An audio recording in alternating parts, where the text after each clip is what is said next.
Yes, ẹ káàbọ̀ sórí ètò Lady K Ifeoluwa show. The baby of Yoruba Nation.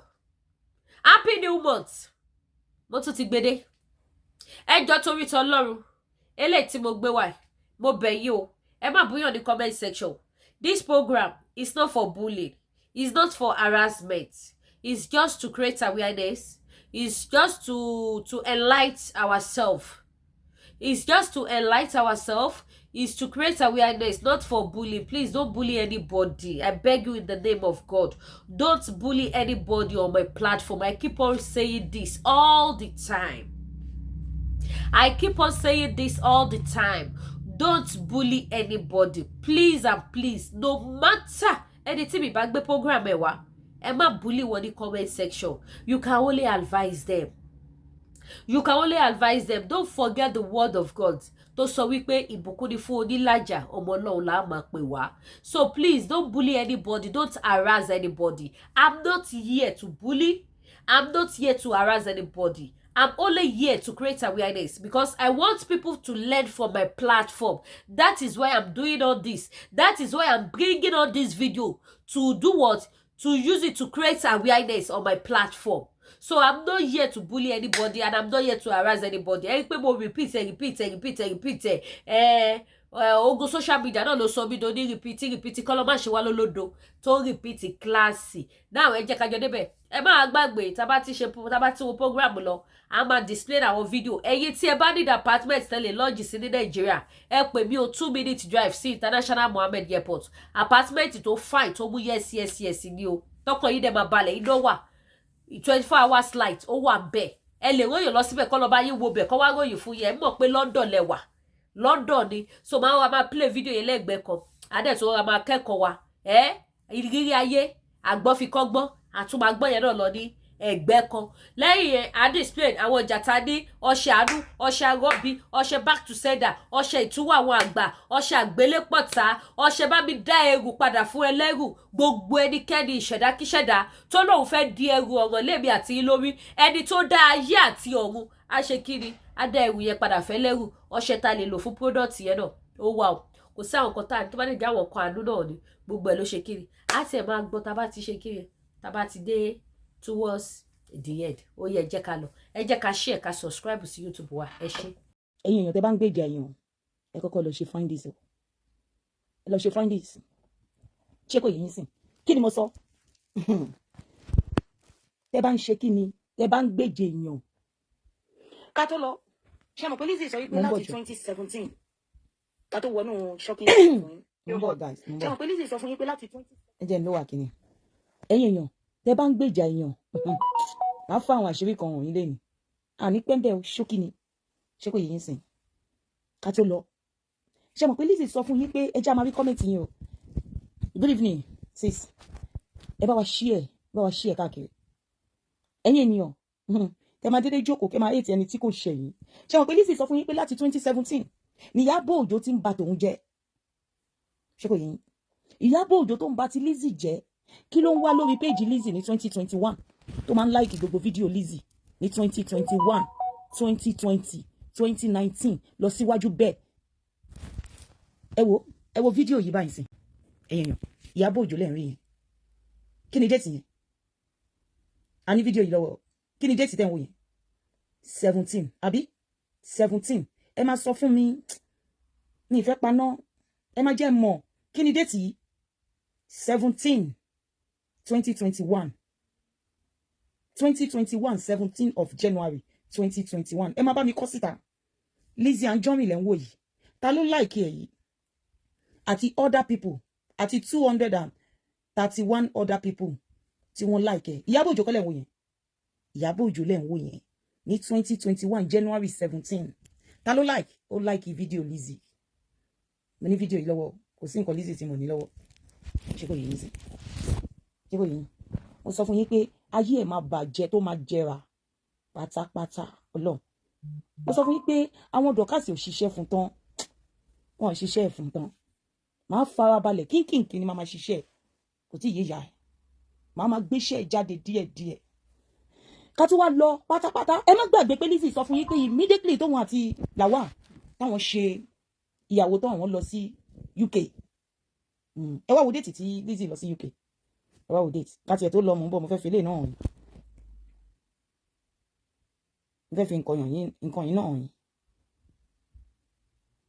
kẹ́ bá lè mọ̀ pé Ìyábọ̀ Òjó mi rí kọ́mẹ́ǹtì yín o àbí péjì wo ni mo wà ẹjọ́ péjì wo ni mo ti jáde ok kí ni déètì yìí January 18 2021 tá lè rí yẹn Ìyábọ̀ Òjó tó láìkì kíni tó fi kọ́mẹ́ǹtì sílẹ̀ lọ́dọ̀ Lizzy Anjorin ṣe ti bó ṣe ń bá wọn ṣe ayé ẹ̀ mọ̀ bàjẹ́ ọlọ́run ó ti kó gbogbo èmi tiẹ̀ tipẹ́tipẹ́ mọ̀ pé 5 years kò kí ń ṣe kékeré kékeré yẹ a máa débi tá a máa tó play voice note mo ní màá bá yé ẹ mi ìrẹ́ni tó lè sọ mọ́ ẹ lórí social media màá bá yé gbogbo yín jẹ́ by myself ní sọ fún gbogbo àwọn student lẹ́nu ni ẹ lọ sinmi mo fẹ́ bá ìní jẹ́ mo fẹ́ bá ìní jẹ́ pátápátá go and rest student go and rest màá bá yé ẹ jẹ́ ọlọ́run màá fa abalẹ̀ ṣe ni ìwà aláyé bàjẹ́ aláyé run ẹ má gbàgbé ẹ̀yin èèyàn máa nóòtì ọ̀rọ̀ yìí mo lè gbé fídíò yẹn wá o tí Lizzy sọ fún yín pé ìgbà táwọn wọ London pé àwọn immigration wọ́n mú làsí sílẹ̀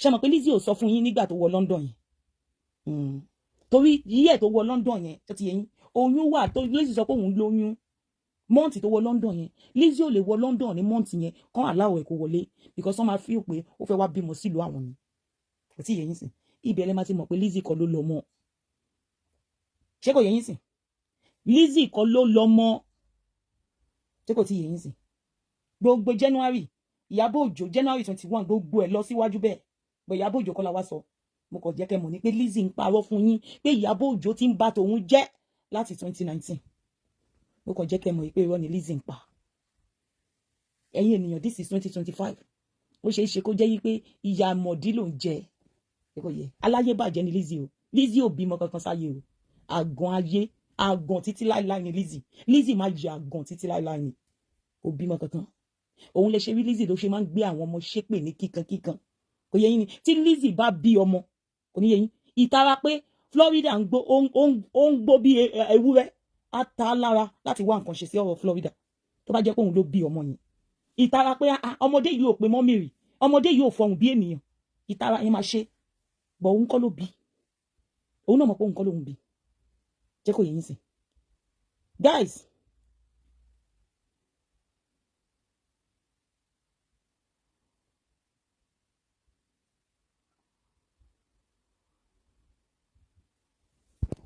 ẹni tó lóyún ṣe mọ̀ pé tó máa bímọ ní 1st of May oyún yẹn máa wà ní going to 6 months àbí ẹni tó lóyún tó máa bímọ ní April 1st 2021 ẹ má gbàgbé pé 2021 òun ló bí Florida ẹ má gbàgbé o ẹni tó lóyún ṣó ti yẹ yín sìn tó máa bímọ ó ti yẹ yín sìn tó máa bímọ ní May wọn ò ní gbà ní flight this is February this is January 28 2021 màá sọ déètì tó wọ London fún yín o mo kàn fún yín ní gbogbo expo pé Lizzy ò bímọ sáyé ó ti yẹ yín sìn kò bímọ sáyé jẹ́ kó yẹ yín ẹni tó fún wa ní star yẹn Ọlọ́run máa jẹ́ kó dáa fún yín.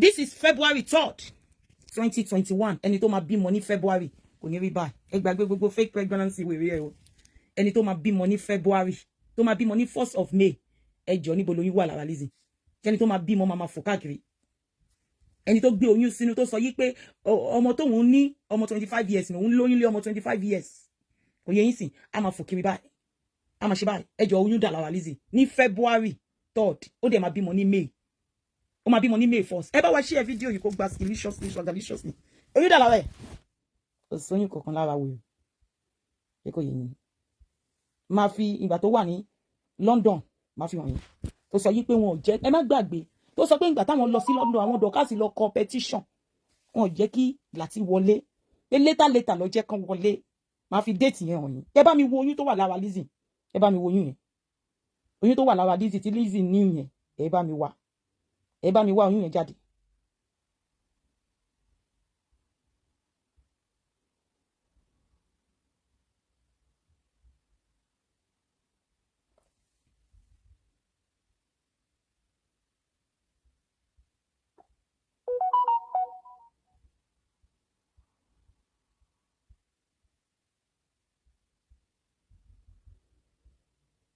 ibi bá yóò kàn mí o ṣó ti yẹn bọ̀ má fi wọ̀nyí.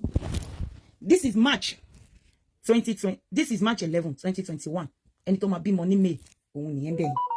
Kí ni mo sọ fún yín? March 11, 2021. Ẹni tó máa bímọ ní May òun nìyẹn bẹ́ẹ̀. Oyún wo ló wà lára ẹ̀? Oyún wo ló wà lára ẹ̀? Ẹ má bá wa share fídíò yìí. Oyún wo ló wà lára ẹ̀? Ẹ̀yin èèyàn tẹ́ ń wò mí. Oyún wo ló wà lára ẹ̀? Ẹni tó máa bímọ ní 1st of May. This is March 2021. The same year tó sọ pé òun máa bímọ. Oyún wo ló wà lára ẹ̀? Ó máa dìde ńsìn. Ṣẹ́tìrí. Ṣé pé kò sóyún lára wèrè? Ṣé pé wèrè ò lóyún? Ṣẹ́tìrí. Ṣé pé kò sóyún kankan lára wèrè? Oyún dà lára ẹ̀. Òun kọ́ ló bí Florida. This is March 15. Fún ẹni tó máa bímọ. Ó máa bímọ ní 2 months later. Ẹ wo March 15. Òun ló ń jó yìí. Ẹ ti rí. Oyún dà lára ẹ̀. Ẹ máa wò. IE ló wọ́ ẹsẹ̀ yẹn. IE. Ẹsẹ̀ máa ti gba ẹsẹ̀. Ó máa ti wú. Ẹ máa wò. Oyún dà lára ẹ̀. Ẹ máa wò. Ẹ máa wò ẹni tó lóyún. Ṣẹ́ni tó lóyún lélẹ̀. Àní mo sọ pé kó mú antinanta tó ṣe ìgbà tó lóyún yẹn tó ṣe ní Nàìjíríà. Ẹ pé kò lóyún. Ẹ bóyá ń jó. Ẹ pé kò sí oyún kankan lára wèrè. Ẹ jẹ́ àgbẹ̀ bá. Mi fẹ́ pa iná yẹn ni. Mi fẹ́ pa iná títí hàn. Ó ní ìdí tí mo ṣe fẹ́ pa fún yín. Kẹ́ lè rí gbogbo mọ́ǹtì tí mo fi hàn yín. Ẹ yí. Ṣé pé kò sí oyún lára wèrè? Ṣé ti ó ní lè jó bẹ́ẹ̀ yẹn. Ṣé ti ẹ ṣáà máa rí kò sí tó bá lóyún. Oyún tó gbé síta fún wa yẹn. Oyún uke tó gbé síta, oyún rọ́bà tó gbé síta fún wa yẹn. Ṣé kò yé yín sìn? Oyún fake tó gbé síta fún wa yẹn. Ṣé kò yé yín? Ẹ máa rí lára aṣọ yẹn pé oyún leléyìí. Ṣé kò yé yín sìn? Tí oyún kankan wà lára wèrè. Kò sí oyún kankan lára ẹ̀.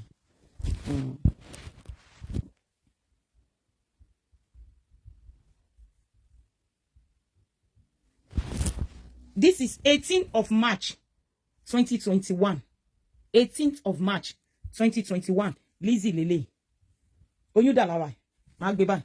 Ń bọ̀. Oyún dà lára Lizzy. Òun ló lo belt yẹn. Ó tún talking. Ó tún wá èyí lọ síbẹ̀ ni. Oyún dà lára wèrè ẹ̀. Níbo lóyún sá pamọ́ síbẹ̀? This is March. Ẹ má gbàgbé kó máa bímọ ní May 1st. Ẹ má gbàgbé. Ṣé pé kò sí oyún kankan lára ẹ̀. March lélẹ́yìí o. Ń bọ̀. Guys, kí ni month yẹn? 18th of March. 18th of March 2021. Lizzy ló ń sáré yẹn. Ẹni tó lóyún 7 months kò ní lè sáré báyìí. Ṣé ti pé ẹni tó lóyún 7 months kò ní lè máa sáré báyìí. Ṣé ti ẹni tó lóyún 7 months kò ní lè wọ ṣòkòtò tight ohun bẹ́ẹ̀ yẹn. Ṣé ti kò ní lè sáré bẹ́ẹ̀ yẹn kó máa sáré. Ẹni tó lóyún 7 months because ó máa bímọ ní May. So oyún yẹn yẹ kó ti wà ní 7 months. Kò ní lè sáré bẹ́ẹ̀ yẹn.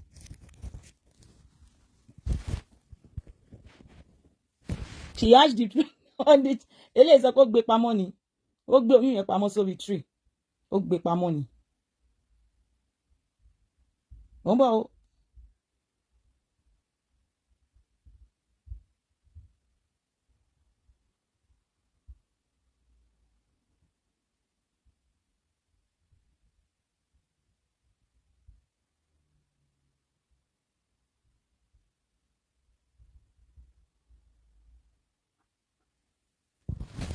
This is the one tí mo fi hàn yín lórí Facebook.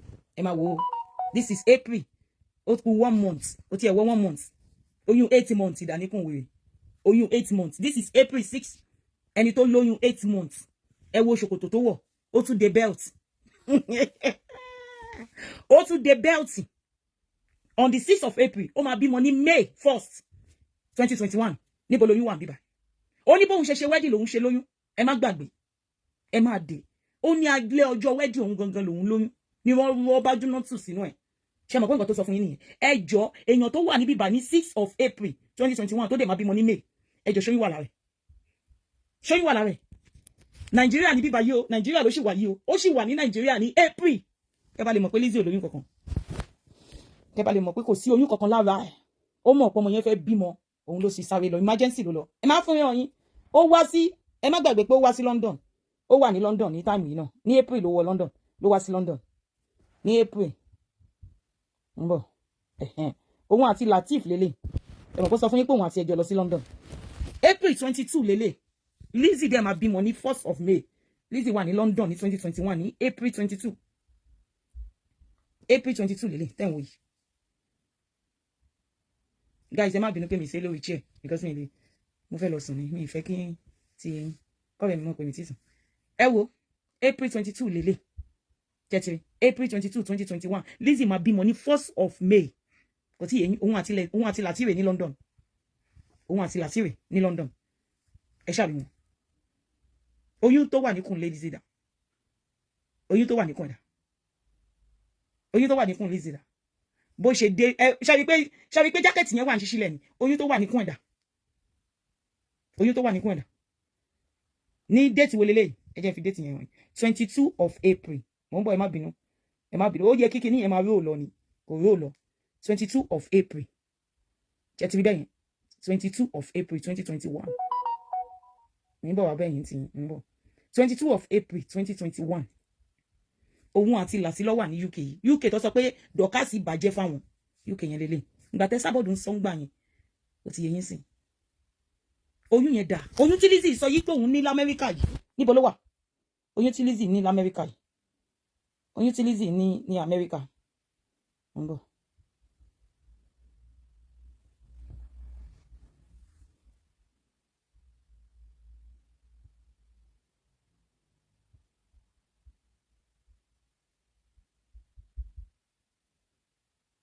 ẹ má gbàgbé pé May 4th of May ni Lizzy gbé ọmọ jáde pé òun ti bímọ 4th of May chetiri ló sọ pé òun wà lọ hospital 4th of May ó sọ pé òun wà lọ hospital déètì wo ni Lizzy máa ń ṣe birthday fún Florida déètì wo ló máa ń ṣe birthday fún Florida every 1st of May ṣùgbọ́n Lizzy sùn sórí bẹ́ẹ̀dì yìí ní on the 4th of May 2021 ó ti yẹ yín sìn ọ̀rẹ́ mi ni mo lọ kó gbogbo kìíní ìbá pé mo bá ọ̀rẹ́ mi sọ ní 2 weeks ago mo jókòó mo ní ṣe mọ̀ yí pé àwọn fídíò kan wà tí mo ti bèè lọ́wọ́ Lizzy pé kí ni ìtò kò yé mi ọmọ ń ṣe birthday ní on the 1st of May ẹ gbé jáde pé ẹ fẹ́ bímọ ní on the 4th number 4 on every 1st of May ní Florida máa ń ṣe birthday ó dẹ̀ wà lórí bẹ́ẹ̀dì ní 4th ọjọ́ kẹrin oṣù karùn-ún ó wà lórí bẹ́ẹ̀dì ọdún 2021 olóò fẹ́ bímọ pé òun tajà lọ́wọ́ gan ní bíbá ni mi ò understand guys ẹ máa bá wa share fídíò yìí n bá sọ fún ọ̀rẹ́ mi nígbà yẹn ó wá ní ó ṣe bèèrè lọ́wọ́ Lizzy wọ́n ní irú fídíò wèrè wo lẹ́yìn ẹ upload yìí ṣó ti yẹ yín sìn ó máa ẹ mọ̀ pé tẹ́ bá nífẹ̀ẹ́ èèyàn ẹ ní understand ẹ ó ti yẹ yín sìn ẹ bèèrè lọ́wọ́ ẹ ìgbà tó ọmọ yẹn fẹ́ ṣe 1 ó ti yẹ yín on the 4th ni mo sọ fún pé ọmọ yín máa pé 1 on the 4th ó ní kò ṣe on the 4th ó ní on the 1st ni because fídíò yẹn ò yé mi èmi ní gbogbo fídíò yìí lọ́wọ́ ó ti yẹ yín sìn mo ní gbogbo ẹ̀ lọ́wọ́ why tí ọmọ máa jẹ́ on the 1st anamáyàwá tó gbá sí I'm telling you ọmọ jẹ́ on the 1st ọmọ tó bí ní on the 1st ó dẹ̀ wà lórí bẹ́ẹ̀dì wọn these guys olórí burúkú tó pàtàkì ó wà lórí bẹ́ẹ̀dì wọn ní Florida tó sọ pé ó bí ọmọ sí ní ọjọ́ kẹrin oṣù karùn-ún ọdún 2021 ó dẹ̀ sọ pé ó bí ọmọ ní on the 1st ó ti yẹ yín ẹ wo tẹ́tí drama àṣẹ drama tó púlù lérè orílẹ̀ àti ẹ̀gàn owó àti ẹ̀gàn bàjẹ́bàjẹ́ ọlọ́run bá ń gbọ́ owó àti gbogbo drama yẹn gan orílẹ̀ àti ògbólógbò ni ẹ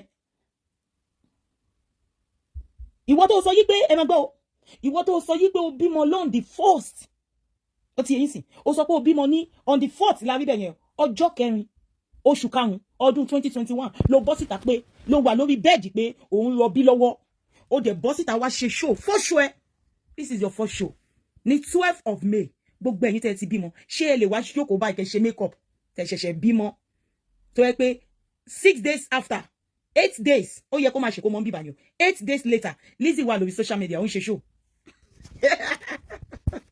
ó máa ṣòfò ni wàá ṣòfò nínú òfò tí bá bẹ̀rẹ̀ pẹ̀lú I wreck my case here mo ṣe ń gbé ti màmá Ìyábọ̀ Òjó wà o tí mọ́mí Ìyábọ̀ Òjó mo ń gbé bọ̀ ó ti yẹn bí a ká ṣe ti màmá Ìyábọ̀ Òjó tán ó ti yẹn sìn ẹ jẹ́ ká ṣe ti màmá Ìyábọ̀ Òjó tán kí mo ní question mo fẹ́ gbé yẹn síta ni mo fẹ́ gbé yẹn síta ó ti yẹn sìn mo fẹ́ gbé yẹn mo fẹ́ gbé sórí page mi mo ní question tí mo fẹ́ béèrè lọ́wọ́ Lizzy tí Ìyábọ̀ Òjó bá ń bá tiẹ̀ jẹ́ oyè Lizzy tí Ìyábọ̀ Òjó bá ń bá tiẹ̀ jẹ́ láti 2019 kí ni Ìyábọ̀ Òjó ń ṣe lórí page ẹ̀ ní 2020 2021 kí ni Ìyábọ̀ Òjó ń ṣe lórí page ẹ̀ Lizzy mo fẹ́ gbé sórí page mi ni kí ni Ìyábọ̀ Òjó Yay! Congratulations! My mind was with you because I was so busy today. When the phone me wa, let me transfer 200,000 to you. Oh my God! One of us to be more. Oh, be more. Oh God! Hey, Jabumbo. Hey, just have your account 200,000. Babe. Ah, people account see auntie. Wow. Hey, send the account number. You see me. Congratulations! Oh, well, that's I'm so super duper. Hey, send the account number. You see me. Give me 200. Oh my God! You can't have him. Oh, be okay. Ah, me the well account see. Oh Jesus! Oh, me ni account see. Oh my God! Me no account see. Oh, oh sorry, show you see. Oh my God! Oh, send the CV. Oh my God! Ọlọ́run á bá mi dá sí. Ọlọ́run á bá mi wò. Ní agbára ẹ̀jẹ̀ Jésù. Oh my God, super duper happy. Oh my God. Congratulations for Go. You can happy more. Oh my God, the MHM fans. Ati bimo. Ati bimo. Ever me send the account number him for 200,000. Say. Oh my God. I'm so happy. I didn't turn Nigeria account to me. Okay, Auntie send it. Go. And get a quick on my own. I want you to fake transfer. Oh my God. Okay. 300401. Okay. Okay. 200,000. Oh my God. Oh. I'm so super duper happy. Oh.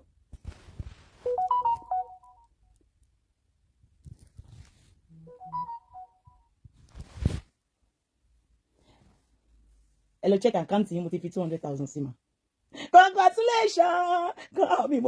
Congratulations! We are so happy for you. Congratulations! We are so happy for you. My God, I'm so super duper. I'm having receipt. Oh my God, Jesus! Oh my God, I'm so happy for you.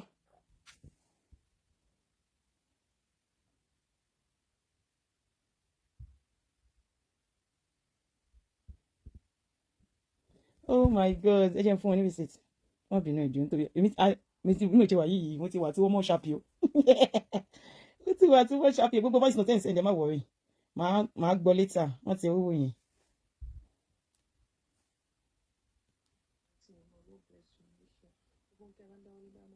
Ìyẹn mọ̀ worry mọ̀ ní ayé lára. Ẹ lọ gbádùn ayé yín. Oh my God. Ẹ jẹ́ mo bí tẹ wà ní Nàìjíríà kan bá mi gbé ráìsì báàgì kan fún yín. Oh my God. Oh my God, guys. Happy more. I'm so happy. Happy Okuri. Oh my God, I'm so happy, I'm so overjoyed. Oh God, this is amazing, guys. It's so amazing. It's so amazing. I'm telling you guys. This is amazing. Super duper amazing. I'm telling you. Guys, Bashin fẹ́ sọ̀rọ̀ wa.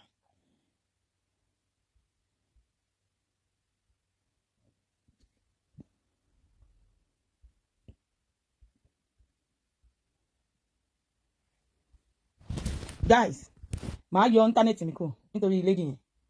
Màá yọ internet mi kò. Mi fẹ́ kẹ́ rí number. Ẹ má bínú, guys.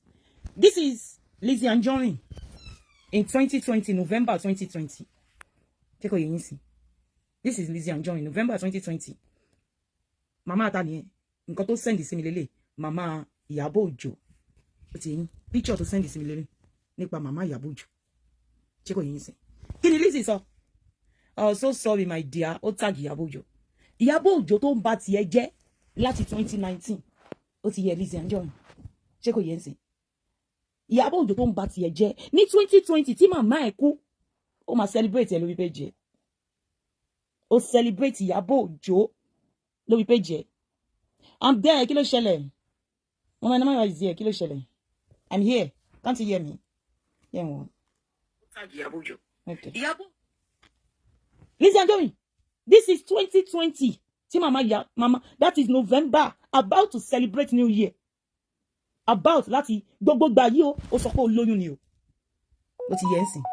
Ó sọ pé ó lóyún ní gbogbo bíbà. Oyún ẹ̀ máa wà ní bí 6 months ní bíbà. Gbogbo bíbà ó lóyún ni. Kò yẹ.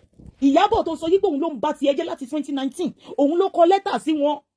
Màá tún shock yín bákan. Ṣé mo pé Lizzy sọ pé Ìyábọ̀ ló kọ lẹ́tà sí wọn níbi tóun ti lọ gbé gbaná. ẹ má gbàgbé pé Lizzy sọ yí pé Ìyábọ̀ Òjó ó kọ lẹ́tà sí ibi tó ti lọ gbé gbaná. Ìgbà wo mo fẹ́ mọ ọjọ́ ìgbà tí Tóyìn Abraham bímọ ní 2019 mo fẹ́ mọ gbà yín. Ẹ jọ̀ọ́ ẹ sáré bá mi type ẹ̀ síta. Ìgbà wo ni Tóyìn Abraham bímọ ní 2019 ká round it up. A continue lọ́la. Tá bá lè ṣe lọ́la, a ṣe ń jọ mi. Ìgbà wo ni Tóyìn Abraham bímọ ní 2019 guys ẹ jọ̀ọ́ ẹ sọ date yẹn fún mi ẹ jọ̀ọ́ nítorí Ọlọ́run. Ẹ hàn pé mi ò ní mọ̀. Date wo ni Tóyìn bímọ ní 2019 tí Lizzy jáde fún. Ẹ bá mi kọ síta ẹ jọ̀ọ́ now. Date wo ni Lizzy bímọ ní Tóyìn Abraham bímọ ní 2019 ẹ jọ̀ọ́ ẹ bá mi gbé jáde. Mo fẹ́ gbé evidence kan jáde fún yín. Ẹ bá mi kọ síta ẹ jọ̀ọ́ mo fẹ́ mọ̀. Kẹ́ bá lè mọ̀ pé torí pé Fọlá August kò ní bàjẹ́ fẹ́ni tó type kìíní. Kò ní bàjẹ́ fún yín. Ọlọ́run á bá mi jẹ́ kó dá fún yín. Ẹ ní gbọ́mọ sí mọ́mì. Àwọn ọmọ yín á máa ní lọ síwájú. August ẹni tó ṣe kìíní yẹn ẹ ní gbọ́mọ sí. Ayé àwọn ọmọ yín á dá. Ìbànújẹ́ ò ní dorí àwọn ọmọ yín kodò. Ìbànújẹ́ ò dẹ̀ ní dorí ẹ̀yin náà kodò. Ẹ mọ owó ìjà tẹ́ máa jà o. Ìyábọ̀, I love you. I love you so much. Nígbà tí gbogbo kìíní èmi àti ọ̀rẹ́ mi nígbà tí mò ń tẹ̀lé Lizzy èmi àti ọ̀rẹ́ mi la jọ ṣe analysis kìíní. But I'm blind. I'm blind. Only I call your love èèyàn. Don't be stupid when you say you love somebody. Don't be stupid. Don't be stupid. When I'm doing something bad, just tell me so that I can move away from it. Don't do anything stupid. This is Lizzy Anjorin celebrating Ìyábọ̀ Òjó birthday. Ìyábọ̀ Òjó tó pé àwọn kí ló wúkọ àwọn tó sọ pé àwọn NDLA àbí kí ló sọ Ìyábọ̀ tó sọ pé fún ere o. This is Lizzy Anjorin celebrating Ìyábọ̀ Òjó December 2019. This is Lizzy Anjorin celebrating Ìyábọ̀ Òjó December 2019. Ẹ mọ̀ pé lórí burúkú ni Lizzy. Mo sọ fún yín lórí social media pé irọ́ ni Lizzy gbé dání. Èmi ò dẹ̀ ní bá parọ́. Ṣé kò yé yín sí? Èmi ò ní bá Lizzy parọ́. This is December 2020. 2019. Tí Lizzy Anjorin to celebrate Ìyábọ̀. This is Ìyábọ̀. Kí ló kọ? Sorry guys, I have to delete my previous post for her. She is the first person that posted my house. This babe, they celebrate me back to back. Check out. This babe, they celebrate me back to back. I celebrate you, my love. Ìgbà ọdún ọdún kan ni. Inshallah, I wish you all the beautiful of life. Owo Mama Prissy. That one friend that sabi my mumu button. She will be like Lizzy. Dúró no. Show me kamu imo Yorùbá. Her voice they calm me at time. I beg, where we they go celebrate or keep winning dear 2020. We they pay for that our private jet. For you to know pé ẹ̀ṣẹ̀ kan tí Ìyábọ̀ Òjó ṣe Lizzy ni pé ó ti Fọlá mo ní fídíò yẹn o Lizzy. Nígbà tó lọ arasi family àwọn Fọlá. Ẹ̀gbọ́n Fọlá mo ní fídíò yẹn táwọn ọlọ́pàá lọ nù wọ́n. Mo ní fídíò yẹn. Ṣé o mọ̀ pé o send ẹ̀ sí mi. Mo ní fídíò yẹn. Táwọn ọlọ́pàá fẹ́ lọ gbé Fọlá. Ṣé o mọ̀ pé tí o bá kí n ṣe ọlá Ìyábọ̀ Òjó. Ìkọ̀kan tí because wọ́n ti parí ìjà fún yín lórí Facebook ní 2021. Listen. Ìyábọ̀ ò dá sí gbogbo wàhálà yìí o. Tó bẹ̀rẹ̀ pẹ̀lú Fọlá o. Ó ti yẹn sìn. Ṣé o mọ̀ pé 2020 ló marry. Ṣé o mọ̀ pé kò sí ti Ìyábọ̀ Òjó ńbẹ̀. Ìwà àti Ìyábọ̀ Òjó ṣì ń bára yín ṣe ní gbogbo 2020.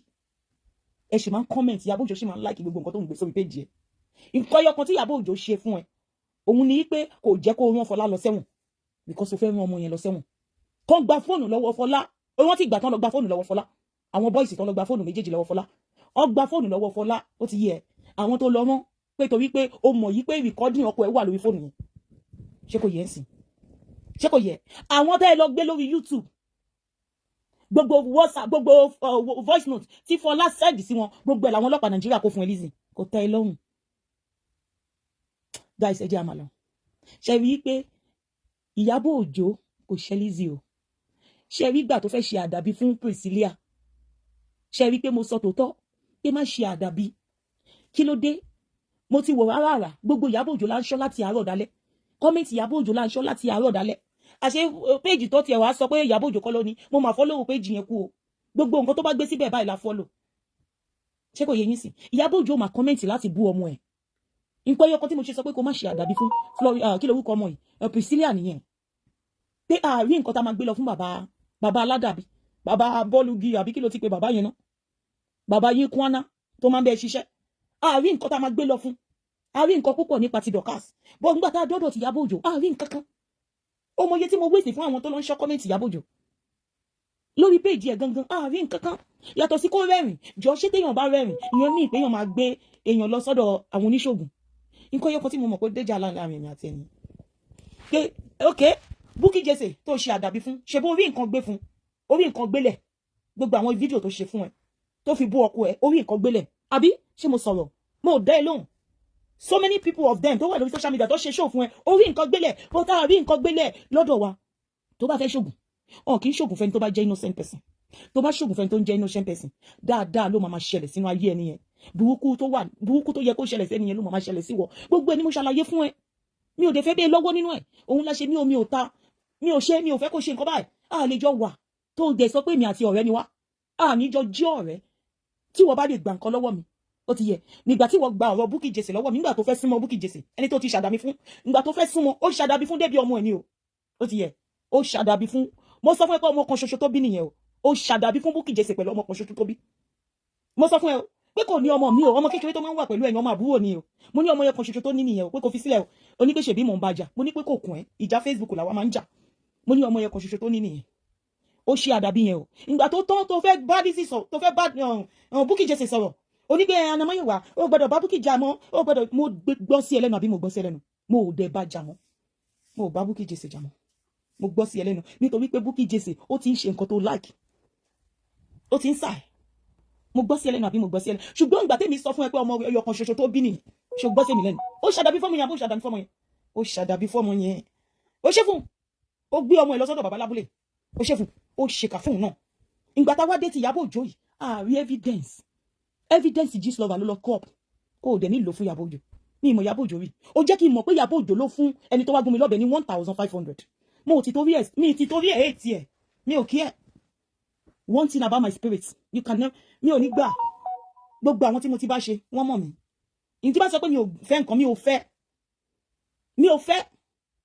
mi ò kí ẹ̀ tó jẹ́ pé o máa pa mí láàárọ̀ ọ̀la I don't care máa ṣe nǹkan tí ẹ̀mí mi fẹ́ james because wọ́n sọ pé nígbà tó sọ pé Ìyábọ̀ Òjó ló fẹ́ nìyẹn ní 1,500 ó tún sọ yí pé kíní ló fún kí lórúkọ gẹ́ yìí woman yìí rè house of Florida ó ní òun náà wà láni tó fún ọmọ yẹn ní 1,500 kó fi wá ṣàmì pa mo ní mi ò kí ẹ̀ mo ní fi ọmọ yìí sílẹ̀ ọmọ Fọlá tó ń gbé wà òkè torí ọmọ ọkọ yìí ni tí láti ò bá lè sọ fún mi pé kó má ṣe ìkà fún ọmọ Fọlá mọ́ kò kàn mí fi ọmọ Priscilla yìí sílẹ̀ òun àtẹ̀gbọ́n ẹ̀ ó tíráàkì ẹ̀gbọ́n Priscilla ní Turkey ó tíráàkì ẹ̀ kò sí ọwọ́ ẹ̀ nínú Gistlover ó tíráàkì Priscilla náà kò sí ọwọ́ ẹ̀ ní Gistlover ó tíráàkì Ìyábọ̀ Òjó smart gan kò ní fi handle ẹ̀ síbẹ̀ ok àwọn ọmọ ẹ̀ tó wá sọ pé àwọn ló ń ba ṣe ọkàn tí handle wọn ò wá síbẹ̀ mi yàn lọ́sàn ibi tí wàhálà wa ti ń wá nìyẹn ó ti yẹ yín sìn Ìyábọ̀ Òjó tó sọ pé ó san 1,500 pé kán lọ ṣá mi ó wá ní Ìyábọ̀ Òjó ti sanwó fún mi ó wá ní ó ti sanwó fún mi ó ní pé dáadáa ló ń ṣẹlẹ̀ nínú ìgbésí ayé mi because èmi ò ní bẹ́ẹ̀ jẹ́ Lizzy kémi dá ilẹ̀ lẹ́yìn ìwọ ló máa ń da gbogbo ẹni tó bá súnmọ́ ẹ ìwọ ló máa ń da everybody ìwọ láì dá ènìyàn ní tí ṣetán fún ẹ Lizzy o wà lọ ìwà wọ kómà by the time tí bá ṣetán fún ẹ Lizzy wà lọ sí kómà kò yé yà mo ti ṣetán fún ẹ ṣé wípé ò lóyún ṣé wípé on the 4 of May ló wà lórí bẹ́ẹ̀dì ó ti lóyún ló fẹ́ bímọ ó dẹ̀ ń ṣe birthday fún Florida ṣé ti wípé bá certificate Florida tó wà lórí page mi ṣé wípé original ni on the 4th of May ni Lizzy sọ yí pé òun wà lórí bẹ́ẹ̀dì tóun fẹ́ bímọ màá bá yín gbé sórí page mi láàárọ̀ ọ̀la o on the 4th of May ni Lizzy wà lórí bẹ́ẹ̀dì tóun fẹ́ bímọ níbo ni Lizzy ti rọ́mọ níbo ló ti rọ́yún láti kọ́ ló bí Florida ó sì yẹn Lizzy ò bí Rótìmí ọmọ jàgùnmẹ̀ tó máa ń jalè ẹni tí ó bí Rótìmí ìyá tó bí Rótìmí báyìí ó kú lẹ́sẹ̀kẹsẹ̀ ni ó sì yẹn sìn bàbá tó bí Rótìmí wọ́n fi ìbọn pa ni ìbọn ló fi pa nítorí pé ó máa ń jalè ṣé kò yẹn sìn ìyá tó bí bàbá tó bí Rótìmí ìyá yẹn nìkan ló wà láyé tó wá ń tọ́jú Rótìmí ìgbà tí ìyá yẹn kú òun ni Lizzy lọ mú Rótìmí ní báwo ló ṣe máa sọ yí pé ó bímọ ó ń ṣe bẹ́ẹ̀dẹ̀ fọmọ on the 1st ṣé kò yẹn ó dẹ̀ wà lórí bẹ́ẹ̀dì ní on the 4th ọjọ́ kẹrin oṣù karùn-ún ọdún 2021 ó dẹ̀ ń ṣe bẹ́ẹ̀dẹ̀ lẹ́fí on the 1st ọjọ́ kìíní oṣù karùn-ún ló máa ń ṣe bẹ́ẹ̀dẹ̀ fọmọ ẹ̀ ṣé kò yẹ ṣùgbọ́n lórí fídíò tó gbé síta kó bímọ ọjọ́ kẹrin oṣù karùn-ún ọdún 2021 ni ìjọ́ wo gangan ló wá bí Rótìmí ìjọ́ wo gangan ló rí Florida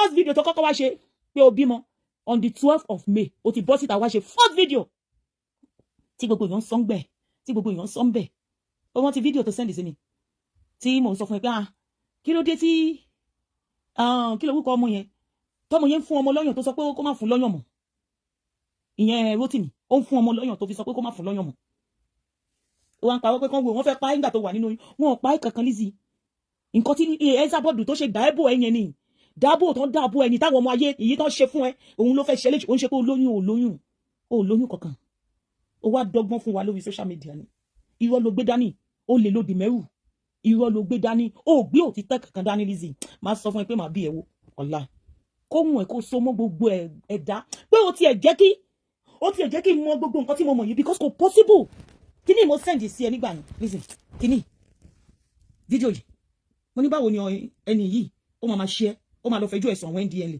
wà á dẹ̀ ṣe máa celebrate who does that ta ló ṣe wẹ́ who does that ẹni yìí a máa bá tèmi jẹ́ máa celebrate who does that èmi ò ń ṣe orí burúkú ọlọ́run ní jẹ́ máa jẹ́ kó mọ̀ yí pé yes èmi àti ẹ ti pínyà lẹ́sẹ̀kẹsẹ̀ who does that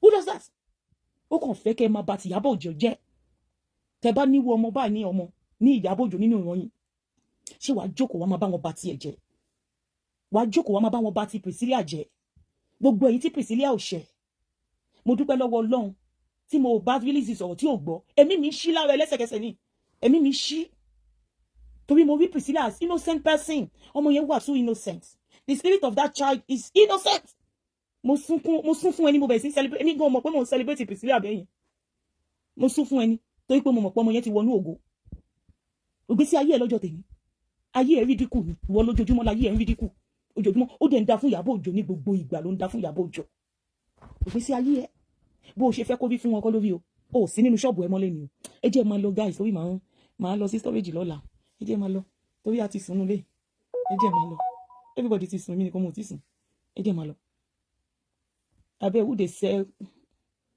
cold soap lálẹ́ ẹ fẹ́ mu sóbò lálẹ́ yẹn ti cold jù cold yẹn ò dáa ṣé kò yín ẹ má bínú ẹ̀yin tẹ́ bá ti pè mí mo ṣẹ̀ṣẹ̀ fi íńtánẹ́ẹ̀tì sí orí WhatsApp mi ni o torí lady yẹn ṣé kò yín sìn pé mi fẹ́ kéèyàn bí phone number ṣé kò yín Lizzy please show us where she celebrate Florida on the 1st and where she was celebrated. Okay, one moment. Trust me now.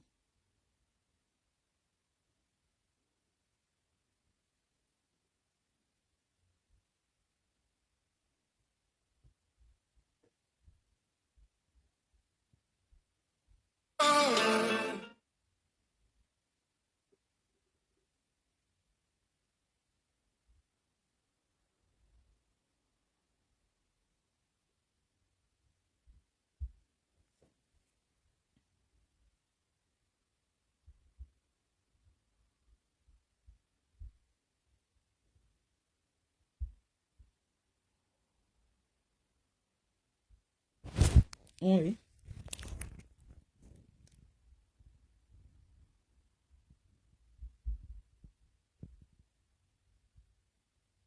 Títí ẹni tó ń béèrè.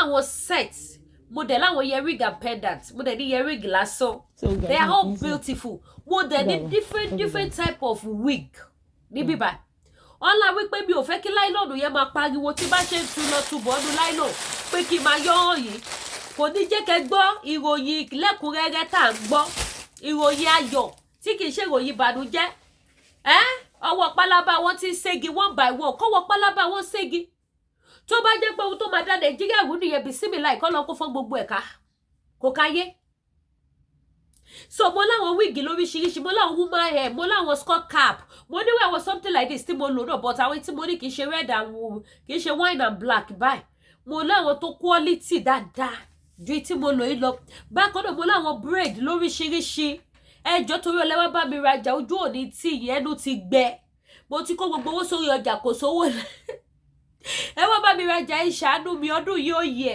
mo láṣọ ọkùnrin mo ní tobìnrin bákan náà ẹ má sì gbàgbé gbogbo ẹ̀yin tẹ́ bá fẹ́ ra pọ́s ìyẹn náà wà ẹ̀yin tẹ́ bá fẹ́ ra product iléeṣẹ́ TL Natural Aba TL Natural Aba gbogbo ẹ̀yin tí àwọn àgbo ìbátan tẹ́ bá padà wá pè mí mo máa bínú o ó bẹ́tà kẹ́ tètè ra àkọ́tẹ́ fẹ́ rà nísìn ẹ̀yin tẹ́lẹ̀ ti rà àtẹ́nílé ní kẹ́ bá mi mú sọ́dọ̀ tí bá ti rí nǹkan bí tí mo fẹ́ rà wá lè bá mi sẹ́ẹ̀dẹ̀ papọ̀ tí bá ta ọjà yín ẹ má fi ṣèbínú o ẹ má fi ṣèbínú o ó bẹ́tà kẹ́ ètè ra gbogbo tẹ́ bá máa rà ń sìn kí lè tètè bá yín sẹ́ẹ̀dì àgbo yín o àgbo manpower tó máa jẹ́ kẹ́ dóbò dáadáa ó wà available gbogbo ẹ̀yin dádì ẹ̀yin mọ́mì mi ẹ̀yin mọ́mì táwọn dádì ti ń chì tì yín ṣẹ́rí kíní yìí oúnjẹ bọ́dì ni tẹ́ ẹ̀ bá fún bọ́dì ṣẹ́rí oúnjẹ tó dùn ju ráìsì àtẹ̀bà àti à ń jẹ ṣàwámà à ń jẹ pizza à ń jẹ chicken oúnjẹ tó dùn jù lọ òun lóúnjẹ tá à ń sọ̀rọ̀ nípa ẹ̀ tó bá kọ̀ tí wọn ò fún yín tó lára ò dìde ẹni kọ́ ló máa ń pa wà ṣe bẹ́ẹ̀ mi mo fọwọ́ ìsọ̀yà fún yín wọ́n á gbé yín débẹ̀débẹ̀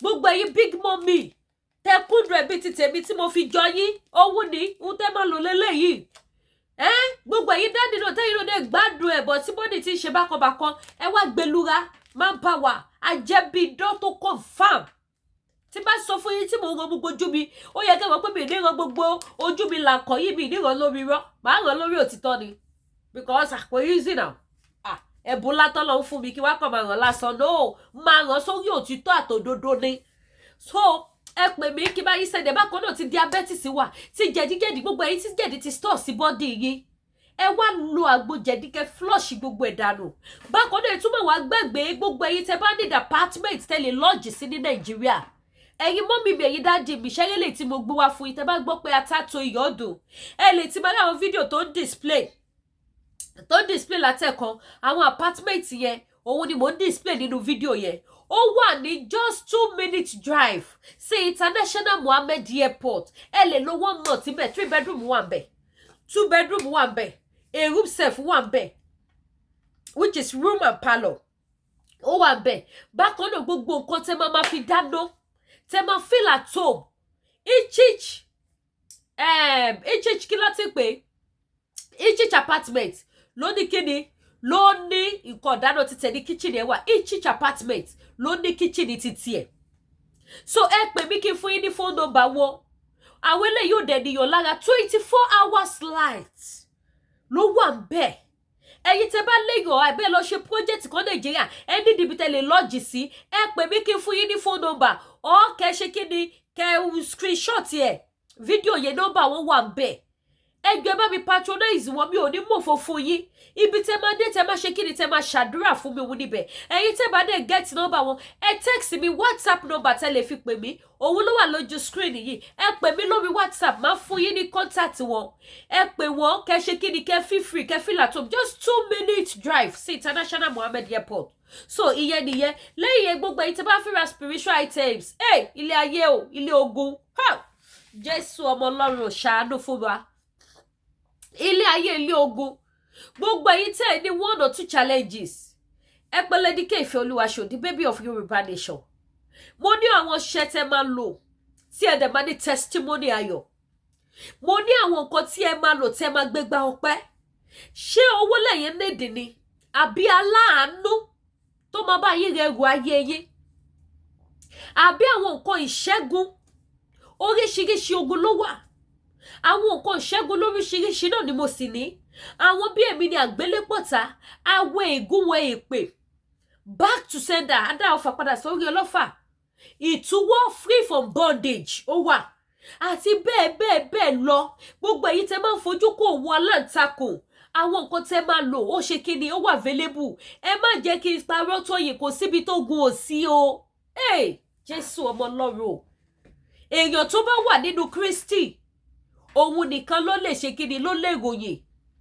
ẹlòmíì ogun bá fíra kò dẹ̀ mọ̀ pé kò ṣe òun ẹlòmíì àwọn tó ń bínú sí pọ̀ wọ́n yapa àwọn nǹkan tẹ́ lè lò fún ẹ̀bẹ̀ àwọn àgbà àwọn nǹkan tẹ́ lè lò fún ìtúwọ́ gbogbo ẹni tó bá pawọ́ pọ̀ léyìn lórí àwọn nǹkan tẹ́ lè lò láti fi bà gbogbo iṣẹ́ burúkú tó lè ṣe sórí orúkọ yín sórí picture yín tá ẹ lè fi bà jẹ́ ó wà available ní ọ̀dọ̀ èmi Olúwakẹ́mi ìfẹ́ Olúwa òun ni mo rán fi style display ní lẹ́ẹ̀kan ìyàwó nǹkan tẹ́ máa lò ní iṣẹ́ wà ní oríṣiríṣi kò sí ogun náà láyé yìí tí kò ní prayer point títí tiẹ̀ tó máa ṣẹ kò sí agbára náà ní ayé yìí tí kò ní prayer point títí tiẹ̀ tó máa ṣẹ ẹ̀yin mọ́mí ẹ̀yin dáàdì mo fi Elédùmarè bẹ̀ yín tẹ́ bá gbọ́ tó bá ń dáṣà pé àràgbé láyé ẹ má bá wọn sọ pé náà láì ẹ má bá wọn dáṣà náà láì ilé ayé kún fún oríṣiríṣi ilé ayé kún fún ògo ó sì kún fún ogun ó kún fún ògo ó kún fún ogun ó wá wà lọ́wọ́ oníkálukú èyí tó oníkálukú bá fẹ́ mú gbogbo ẹ̀yin tẹ́ jẹ́ oníṣòwò tí ẹ nídìí àwọn nǹkan tẹ́ lè máa lò láti fi boost business yín ẹ bá tèèyàn jẹ́ ẹ ń tún ara yín ṣe ni ẹ ń tọ́jú ara yín ni eléyìí ò sí pé yóò bá tèèyàn jẹ́ tẹ́ bá wá lò nǹkan back to sender tí bí bá padà sórí oníbi ẹlẹ́rù ló gbẹ́rù ẹ̀ gbogbo àwọn nǹkan tẹ́ lè lò lóríṣiríṣi ó wà available àwọn nǹkan mi wà gbọ́dọ̀ yẹ pé mi ò fẹ́ sọ lórí social media mi ò fẹ́ sọ lórí social media but when you call me and you explain to me nǹkan tẹ́ ń face I will tell you what to do what to use tí mo dẹ̀ nígbàgbọ́ nínú Kristi wípé ogun yẹn máa di ṣíṣẹ́ ẹ bojú wẹ̀yìn ẹ̀ ní rí ogun náà mọ̀ bí àwọn ọmọ Ísírẹ́lì ṣe bojú wẹ̀yìn tí wọn ò rí ogun Fáráò mọ́ ẹ ní rí ogun náà mọ̀ ní agbára tí ọba tó dá ayé àti ọ̀run so gbogbo èyí tẹ́ bá need àwọn nǹkan spiritual items tó bá jẹ́ àwọn lọ́fíńdà náà ní àwọn lọ́fíńdà lóríṣiríṣi kò sí irú lọ́fíńdà náà tí mi ò ní tó bá ti jẹ́ àwọn lọ́fíńdà tí à ń lò fún ètò àdúrà ó wà available back to sender wà ọ̀nà ọ̀la wà Holy Michael wà Miss Paris wà Mercy wà El Biraka wà Divine Grace wà àti bẹ́ẹ̀ bẹ́ẹ̀ lọ gbogbo ẹ̀ ló wà bí bẹ́ẹ̀ bá ṣe fẹ́ sí kò dé wá sí country náà tí mi ò send ọjà sí pẹ̀lú ayọ̀ àti àlàáfíà ọjà yìí máa dọ́dọ̀ yín ó máa dọ́dọ̀ yín mi ò jẹ́ anybody lọ́jà mi ò jẹyàn lọ́jà àfàwọn tá ṣẹ̀ṣẹ̀ send tó wà lójú ọ̀nà ó máa dọ́dọ̀ yín sharp ni tí ò sí àní níbẹ̀ so bó ṣe jẹ́ nìyẹn bákan náà àwọn nǹkan fà tẹ́ lè lò èyí tẹ́ bá dictate wípé ìkórè lára yín abẹ́ jẹun lójú oorun abẹ́ ti rí ọwọ́ kan pé yes ọfà lélẹ́yìí o àwọn nǹkan tẹ́ lè lò tí mo dẹ̀ nígbàgbọ́ nínú Kristi wípé gbogbo nǹkan yẹn ogun yẹn máa ṣe ibi àpadà sórí oníbi Bíbélì gan sọ ó ní ẹ̀yà yóò pa àlejò wọn fi bẹ̀rù ojú sájáde níbi kọ́ lọ́ fi wọn àgọ́ ara wa tẹ́ḿpìlì Ọlọ́run ni nítorí ọmọ aláṣẹ ọmọ Ọlọ́run làwa ń ṣe so ẹ pè mí sórí WhatsApp number tẹ́wọ́ lójú screen yìí àdúrà gbogbo wa gbà ogun ayé wa ṣẹ ẹ má wàá gbàgbé sales ṣì ń lọ lọ́wọ́ lórí àwọn aṣọ $50 ó ti di $30 for now so sales ń lọ lọ́wọ́ lórí aṣọ ọkùnrin náà dẹ̀ ṣe kí ni ó wà available bẹ́ẹ̀ bá ṣe fẹ́ sí ni aṣọ ní $100 ó ti di $80 aṣọ ní $30 ó ti di $20 àti bẹ́ẹ̀ lọ so èyí tẹ́ bá fẹ́ ẹ pè mí kí ṣe kí ni kí tètè bá yín pààkẹ́ ojú òní tí wàá mi ní wá yín tí tó bá dẹ̀ jáwọn wíìgì náà ní lóríṣiríṣi ẹ pè mí kí n display wíìgì fún yín kẹ́ select tẹ́ bá fẹ́ ojú òní tí yìí ò lágbára Ọlọ́run ẹ ní dànù ẹ ní ṣàṣedànù láyé tẹ wá èmi náà sì ní ṣàṣedànù bí mo ti ń gbàdúrà fún gbogbo ẹ̀yin fáǹsì mi ní bàbá àti ní kọ̀kọ̀ kí Ọlọ́run kó ṣe kí ni kó sọ fún èmi Olúwakẹ́mi ìfẹ́ Olúwa ní ìta gbangba torí mi ò jí ní gọ́kan kí n má gbàdúrà fún gbogbo àwọn fáǹsì mi àdúrà gbogbo àwọn àgbà àtẹ̀yìn tẹ̀ patronize mi àtẹ̀yìn tó wù láti patronize mi tẹ̀ tí patronize mi àdúrà gbogbo wa jọ máa gbà lórúkọ Jésù Kristi ti Nazareti àmín lórúkọ Jésù àníri jù bẹ́ẹ̀ lọ lórí ètò Lady K ìfẹ́ Olúwa show ẹ má gbàgbé láti subscribe sí YouTube channel wa ẹ bá mi pín ètò yìí sí gbogbo àwọn WhatsApp contact yín àwọn WhatsApp contact ẹ bá mi share síbẹ̀ kí gbogbo wa ká tún jọ ṣe kíni ká tún jọ gbélé ká lè fi ṣe kíni ká lè fi gbáradì ká lè fi mọ next step ojú òní tiwa ire o.